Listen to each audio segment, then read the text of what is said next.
I would define Collective as a worship ministry for worship leaders so that we can, one, meet and build relationships outside of the walls of those that you know in your home church. The second thing is to learn from and with each other. And then the last thing it's designed for us to do is serve. Being able to find people who love to lead worship and love to play an instrument has been so awesome through Collective because they provide so many different people that you would never know of. We all love to worship God and to do it in any capacity and serve Him. And so we just want to work together to better our gifts, but also better each other. It's just a place where we can go and it's like, I know these people get it. Christians are meant to be the hands and feet of Jesus here on this earth. It's not that each church has to do that in a vacuum. There's something that's so special about pouring into each other as worship leaders. How often do you hear about worship leaders from other churches coming together, incorporating different walks, incorporating different ideas? I can take what I've learned from Collective as a whole, not just vocally, but also like spiritually and in a leadership way. I really love the way that our Collective meetings go. At the end of the day, they're just about like meeting together as worship leaders. What we do is bring in a guest speaker and they just give a talk. It can be about worship, but it can also be just about what God's been teaching them recently concerning His character, concerning the church, concerning life. It's designed for them to learn from and with each other and from those who have walked this road before them. When you go to these things, you get to meet believers and talk about common experiences and common struggles and just encourage and build off each other.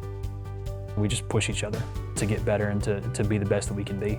It's convicting to see that. I'm able to see them and how God's moving in them and be like, thank you for allowing God to work in your life like that because it's helping me too.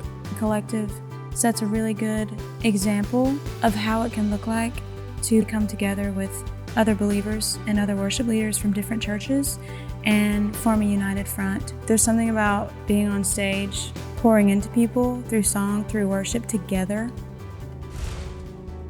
And so we've had really great responses and just thankfulness that they didn't have to skip out on that part of their service, that they didn't have to miss worship because they didn't have people to serve.